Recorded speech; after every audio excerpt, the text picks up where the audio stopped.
না, খুব উপদেশটা বানাও। প্রতিদিন আমি এক নজর পড়ে ফেলাই দিচ্ছি। আমার উপদেশটা লাগবে না। এই দেশটা আমার বাপের, তো সুদ করে আবার আমার উপদেশটা বানাতে চোর একটা আবল তাবল কথাবার্তা বলতে থাকে। আবার আপনার কাছে চিঠিও দিছে দেখলাম আর খোলা চিঠি। খোলা খোলা চিঠি আর কি। এটা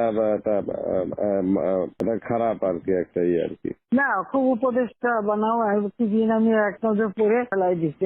আমার উপদেশটা লাগবে না। এই দেশটা আমার বাপের, আমার বাপ স্বাধীন করে দিয়ে গেছে। আমি জানি এই দেশ আমি চিনি। এখানে আমি বাংলাদেশের বসে বসে কথা বলার, তো শুট করে আবার আমার উপদেশটা বানাতে চোর একটা। ও বলছে গ্রামীণ ফোনে সব ইনকাম গ্রামীণ ব্যাংকে যাবে, যে টাকা গ্রামীণ ব্যাংক গরিব মানুষের সাহায্য করবে।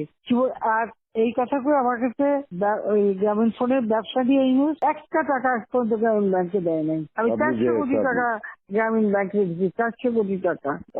ওটা তার অন্যান্য প্রতিষ্ঠানে লাগাচ্ছি আর কি।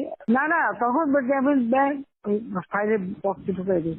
গ্রামীণ ব্যাংক তখন ওই শেষ হয়ে চলে যাচ্ছিল। ওর বদলতে গ্রামীণ ব্যাংক মাঠে বসে গেছিল। ও তো সব ব্যাংকের সব টাকা তো লুচি খেয়ে গেছে।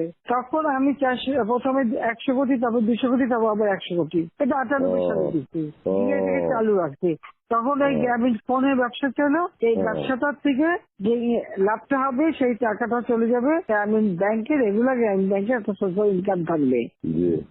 এই বলে ব্যবসা নিয়ে তখন যখন ব্যবসা নাই, তোমার বলে রাখি, যদি কোনদিন প্রশ্ন ওঠে বলতে পারবা, 51% মালিক হলো বাংলাদেশ আর 49% হলো নরওয়ে কোম্পানি।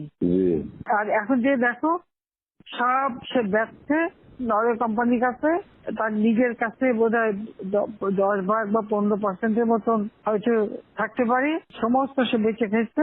আর একটা টাকা কোনোদিন গ্রামীণ ব্যাংকে এখান থেকে দেয় নাই। আর আমরা সবচেয়ে বেশি ফ্যাসিলিটি তাকে দিচ্ছিলাম, রেলওয়ে, ফাইবার অপটিক ব্যবহার থেকে শুরু করে সবকিছুতে তাকে এক্সট্রা সুযোগ দেওয়া হয়েছিল। ওইভাবেই তো গ্রামীণ ফোনটা তো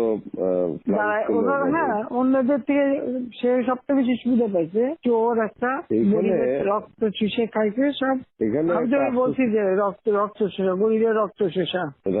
যে 30% তার হিসাব করলে 30% সুদ হতো। সে যা গ্রামীণ মানুষকে যে লোন দিত, তাতে তার যে কম্পাউন্ড ইন্টারেস্ট যদি আপনি ক্যালকুলেশন করেন, 40-47% হয়ে যেত। দেখে এমন হয়, তাহলে আর লোকের আর কি থাকবে, ও তো গরিব আরো বেশি করে হয়ে যাবে।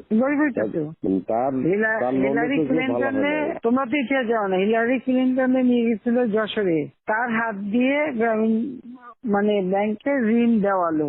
এরপর সেই লোকগুলি সাধারণ গরিব লোক, হরিজন গ্রুপ, তারা ওই এলাকায় আর থাকতেই পারে নাই, কারণ ওই ইন্টারেস্ট দিতে দিতে দিতে তারা ফকির হয়ে নিজের যে বাড়িঘর ভিটা মাটি তাও কেড়ে নিয়ে গেছে। তারপরে তারা ওই এলাকার থেকে হারায় গেছে। দেন আমি খুঁজছি, একজনের পাশে খাগড়াছড়ি, সেখানে যে এসে কাজ করে খায়, আর একজন বোধহয় নীলফামারী নদী আসবে কোথায়, যে এরা ওই পরিবার সদস্য ওই এলাকা থেকেই হারায় গেছে।